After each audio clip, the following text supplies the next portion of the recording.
Bonsoir et bienvenue sur le plateau de Lyon Webcast. Je reçois ce soir Stéphanie Curta de l'Espace Florentin. Bonsoir Stéphanie. Bonsoir. Je reçois également Michel Olivier. Bonsoir Michel Olivier de City Tour. Bonsoir. Et puis une équipe, parce qu'ils sont venus en force aujourd'hui, celle du Loup Rugby. On commencera avec monsieur Yann Roubert, le président du Loup Rugby, et Mathieu Renaud, qui est chargé de la promotion et des partenariats au sein de cette équipe de rugby. Bonsoir. Bonsoir. Bonsoir, vous allez bien ? Oui, très bien. Bienvenue pour cette première et cette inauguration du plateau Lyon Webcast. Stéphanie, je vais commencer par vous. Je vous demanderai simplement de vous présenter. Alors Stéphanie Curta, gérante de Espace Florentin et Booster House, qui sont sur Dardilly et qui sont des centres d'affaires coworking. Très bien. Vous en avez un deuxième, je crois. Deux, exactement. Deux, exactement. On en reparle dans quelques secondes. Dites-moi tout à propos de City Tour. City Tour, ça fait 17 ans qu'on promène des touristes dans Lyon, à bord de bus impérial et trains touristiques. Donc, avec nouvellement une boutique qu'on a ouverte face à la fresque des Lyonnais, où on promeut tout le marché local au sein de notre boutique. Très bien. Concernant le rugby, Monsieur le Président. Oui, ça fera bientôt 130 ans que le club existe et qu'il joue au rugby au Matmut Stadium de Gerland depuis 2017 pour le coup. Okay. Et on est à peu près au tiers de notre saison. Mathieu Renaud. Effectivement, la partie business du club est plutôt bonne. On a vécu des moments très compliqués avec ce Covid sans aucune personne dans les stades, aucun événement. Et aujourd'hui, on sent un vrai retour, un vrai engouement des gens, aussi bien grand public qu'entreprise, qui ont envie de revoir du sport et de la convivialité. Très bien. Vous faites tous ces métiers depuis longtemps, je présume, Stéphanie ? Ça fait 15 ans. 15 ans maintenant. Et vous avez un parcours particulier ? Oui, en fait, j'ai commencé chez Espace Florentin en tant qu'assistante. Okay. Et Madame Spitzer, qui avait créé la société, est partie à la retraite il y a 3 ans et je lui ai racheté la société à ce moment-là. Très bien. Voilà. Et on a racheté Booster House il y a 1 an, qui est un autre centre d'affaires coworking. Et là, vous fêtez donc la première année. Exactement. Et tout se passe bien, vraisemblablement. Le coworking a l'air de fonctionner. Le coworking a eu un peu de mal par rapport au Covid, parce que tout ouvert, les gens avaient un peu de mal. Mais là, ça y est, ça repart bien. On sent que les gens ont envie de sortir de chez eux. Vous avez une population internationale, très française, très locale, des gens qui viennent coworker. Beaucoup de locaux. Après, on a quelques sociétés internationales ou de grosses structures, mais on a beaucoup de locaux. Vous souhaitez rester indépendante, je présume ? Oui. Vous ne voulez pas vous affilier à un grand groupe de coworking ? Non, ça nous plaît bien comme ça. Prégus, choses diverses et variées. Non, pas pour l'instant, c'est pas prévu. Ok. Par rapport au Lyon City Tour, Olivier, quelles sont les prochaines étapes de développement touristique ? L'étape, c'est qu'on vient de finir la saison, qui était bien meilleure que, comme le disait Mathieu, que les 2 années précédentes covidiennes. Donc, on n'arrive pas encore à des années comme 2019, mais bon, on est sur la bonne voie. Puis il se passe quelque chose l'année prochaine avec la Coupe du Monde de rugby qui va sûrement un peu changer la donne sur septembre-octobre. Donc on espère que le dynamisme qui vient de reprendre continue. Alors effectivement, le seul bémol, c'est les pays asiatiques qui sont parvenus cette année. Donc on espère que l'année prochaine, ça reviendra en force. Mais en tout cas, le reste du monde est revenu à Lyon, donc on est plutôt satisfait. Ok. Il y aura une évolution par rapport à l'écologie, une question qui revient souvent, surtout en ce moment. En écologie, on a des véhicules qui sont aux dernières normes, donc aujourd'hui on est dans les clous. Effectivement, j'en ai discuté dernièrement avec Grégory Doucet. Le projet, c'est de passer soit au biogaz, soit à l'électrique, mais l'hydrogène est encore un peu tôt, mais pourquoi pas dans l'avenir. En tout cas, on se laisse 2-3 ans pour se poser la bonne question du bon choix, parce que c'est un choix stratégique, surtout avec les problèmes de gaz en ce moment. Oui, tout à fait. Est-ce que vous avez des industriels locaux qui pourraient vous fournir en termes de véhicules, par exemple ? Pour l'instant, y a le seul qui est local, c'est Rhône-Alpes, c'est Iveco, mais pour l'instant, l'hydrogène, on est vraiment aux prémices, donc on attend 2-3 ans pour que ça se mette en place, parce qu'il ne faut pas se précipiter, surtout avec des véhicules qui font 12 mètres de long et 4,50 mètres de haut, donc il faut être un petit peu vigilant sur les choix stratégiques. Et donc on est plutôt en attente de voir ce qui va arriver que de se précipiter dans des choses qui vont être... Un métier assez saisonnier, je présume, un peu comme le rugby, où il y a des saisons qui s'enchaînent avec des recrutements. je présume. Yann ? La saison des recrutements, c'est un peu tout le temps maintenant, mais c'est surtout au printemps pour préparer une saison. Puis nous, ça se prépare l'été. Et puis on joue entre septembre et le mois de mai, idéalement jusqu'à fin juin, parce que plus on avance, plus on passe des tours dans les playoffs, plus ça finit tard. Okay. Donc on aimerait bien aller jusqu'à fin juin cette année. Ça serait très bon signe. Est-ce que vous êtes un ancien rugbyman ? Souvent, les anciens sportifs se transforment ensuite en directeur de club. Alors, ancien sportif, mais je faisais de la montagne et de la voile. Et au rugby, j'ai jamais joué à haut niveau. À l'époque lointaine où je courais vite, j'allais dépanner à l'arrière ou à l'aile en étudiant, mais j'ai jamais joué à très haut niveau, pas plus qu'en universitaire. Est-ce qu'on a des difficultés à recruter de nouveaux joueurs comme ça dans un club comme le Loup aujourd'hui à Lyon à travers... Alors c'est un des enjeux d'essayer d'avoir les meilleurs joueurs au meilleur poste, effectivement. Après, c'était un peu compliqué quand on était en Pro D2, qu'on voulait expliquer qu'on avait un beau projet. Maintenant, je pense qu'avec ces dernières années, on a progressé. On est loin d'être arrivé encore au sommet, mais les résultats récents, notre retour en top 14, la Coupe d'Europe qu'on a gagnée la saison dernière, ont clairement crédibiliser notre projet. On n'avait pas eu d'internationaux pendant 66 ans, entre 1951 et 2017. Et là, depuis 2017, on en a une dizaine. Et là, l'équipe de France joue ce week-end. Et dans les 42 qui sont sélectionnés, il y a 7 Lyonnais. Donc, on est le deuxième club fournisseur. Ça veut dire que maintenant, je pense qu'on a montré qu'on pouvait jouer au plus haut niveau à Lyon et être international en jouant au rugby. Les objectifs, je ne vais pas dire l'objectif, mais les objectifs à venir pour le rugby. Alors, sportivement, il y en a un plus que les autres. Notre Graal, c'est le bouclier de Brennus, c'est le fait d'être champion de France de top 14. C'est pas arrivé au rugby depuis 1933, donc ça fera 90 ans cette année. On espère bien ne pas attendre 90 ans. Ça peut être dans 6 mois, ça peut mettre des années. Le problème, c'est qu'on n'est pas les seuls en course. La concurrence n'a jamais été aussi forte. Et il y a 13 autres présidents qui diront qu'ils ont le même objectif de gagner le top 14. Donc je pense qu'on est dans un des 10 qui peut être champion de France. La question, c'est comment un de ceux qui peut, on devient celui qui l'est. Donc c'est tout notre enjeu. Et on se pose les mêmes questions avec tous les autres clubs avec qui on se bat tous les week-ends sur le terrain. Alors, je reviens sur l'idée sportive. On a souvent dans un grand club, on en a aussi avec le football aujourd'hui. Est-ce que vous avez des équipes de jeunes qui pourraient ensuite intégrer le haut ? Bien sûr, la partie émergée de l'iceberg, c'est les 15 qui sont sur le terrain et qui passent à la télé le samedi. Mais il faut savoir qu'au rugby, c'est un peu plus de 1000 licenciés. Ça va du baby rugby, donc ça commence à 4 ou 5 ans jusqu'aux vétérans.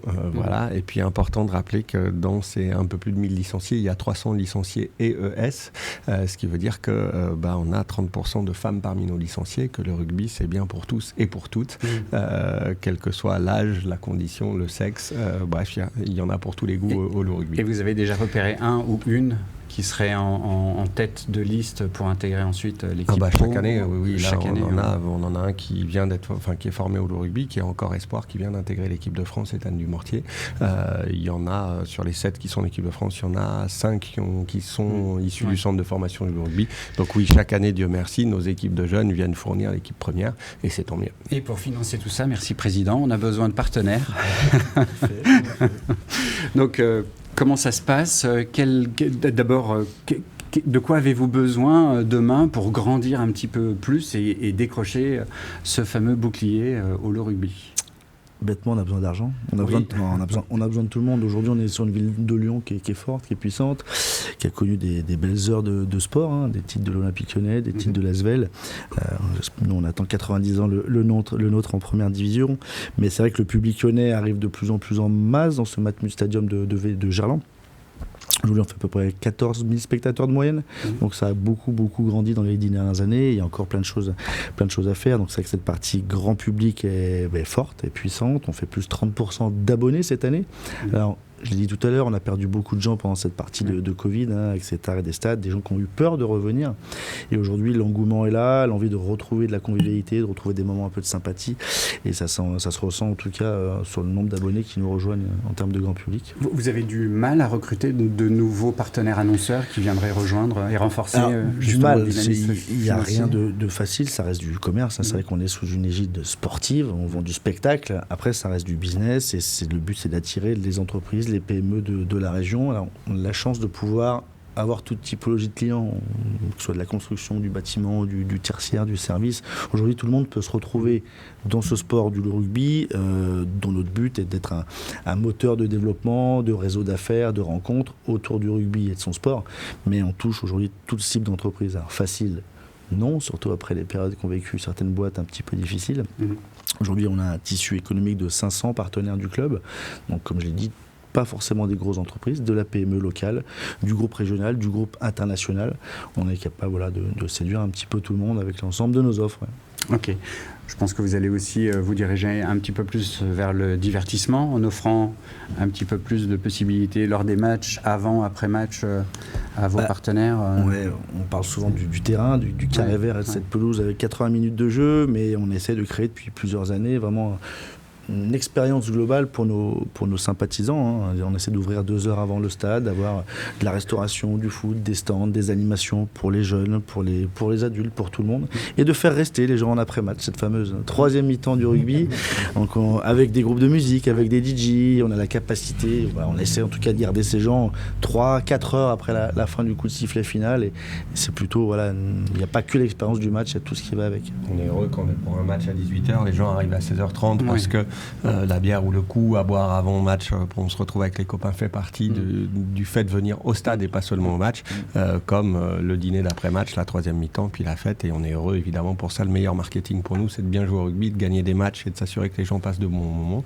Et c'est vrai qu'on est très heureux quand 3-4 heures après le coup de sifflet final, il y a des gens qui font le paquito ensemble et qu'il faut les pousser dehors quand on ferme. Donc c'est des très bons problèmes. L'idée du plateau Lyon Webcast, c'est aussi de créer des synergies. Est-ce que vous avez l'habitude de regarder l'un et l'autre ce que vous faites chacun de votre côté, et ce que, je dirais pas vos concurrents, mais les partenaires qui peuvent être là assis autour de la table aujourd'hui peuvent proposer ensuite pour essayer de créer justement ces synergies. Je pense par exemple à Stéphanie avec le coworking, mettre à disposition peut-être pour le Loup et ses équipes des espaces dédiés.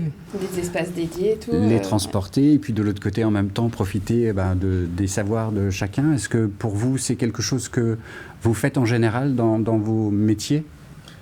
Nous, on l'a fait avec, comme disait Mathieu, on a fait avec l'OL, on a fait défiler les joueurs à chaque Coupe de France, donc la Coupe de France et les championnats de France. Donc vous nous promettez aujourd'hui que si jamais on décroche... Donc si en juin, pourquoi pas défiler, faire défiler les joueurs. On l'a fait pour Clermont, on est allé jusqu'à Clermont pour transporter il y a quelques années les gens de Clermont. Donc les joueurs de Clermont. Bien que ça se passe chez nous plus donc ça se fera en juin à Lyon, c'est ça ?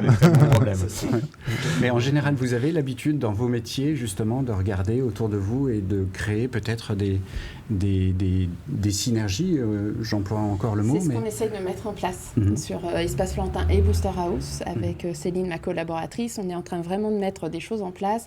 On essaye de faire comprendre aux entreprises qui sont dans la région ou quoi que ce soit et qu'on peut faire des choses ensemble justement pour éviter que les gens puissent travailler à côté de chez eux ou quoi que ce soit et trouver un bien-être pour tout le monde en fait. Ok. Donc un 2e centre vient d'ouvrir. On a donc fêté un 1er anniversaire, un 3e peut-être cette année. Ou à venir. Ou à venir. Dans les années à venir. De nouveaux véhicules encore plus verts et écolos. Ouais, en tout cas, un sentiment de pouvoir transporter un certain nombre de gens en même temps pour justement éviter qu'il y ait le moins de voitures possible en ville. Donc c'est aussi un objectif écologique et de transporter un certain nombre de personnes pour découvrir la ville de Lyon, qui reste, et je l'ai dit tout à l'heure, votre collaboratrice, la plus belle ville du monde. Donc, tout à fait. Voilà. C'est vrai. La vidéo dans tout ça, comment envisagez-vous de travailler votre image ensuite avec ce support digital et numérique aujourd'hui ? On en abuse chacun dans notre vie personnelle, mais dans vos métiers, où en êtes-vous avec la vidéo ? On met des choses en place petit à petit. On fait beaucoup sur les réseaux sociaux.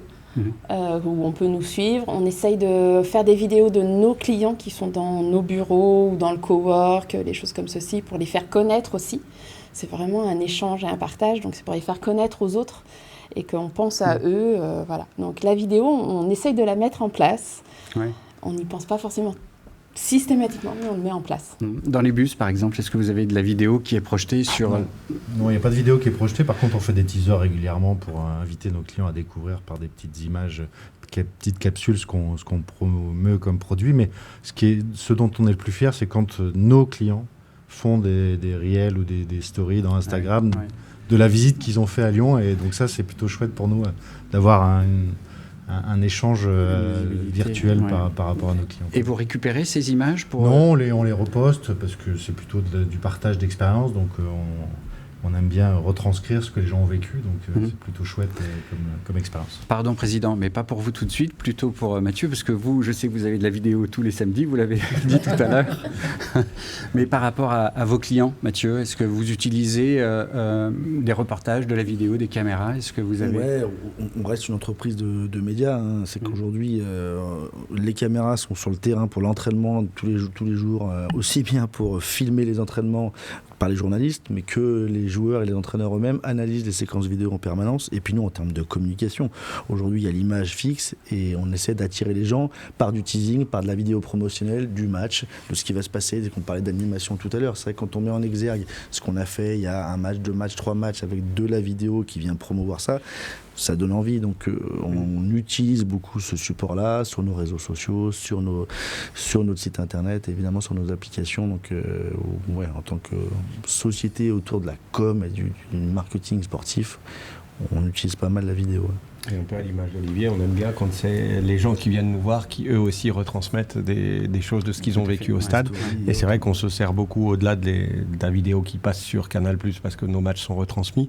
On aime bien justement partager avec nos partenaires, nos supporters, des vidéos un peu inside de ce qui se passe à l'intérieur du vestiaire, à l'intérieur du groupe, de compléter en gros l'offre du match en elle-même par tout ce qui est un peu périphérique et ce qui se passe à côté et pas seulement sur le terrain pour le partager, parce que les gens s'en sont régulièrement assez friands. Très bien. Eh bien, vous serez encore une fois les bienvenus sur ce plateau de Lyon Webcast. La prochaine fois que vous aurez des choses à dire.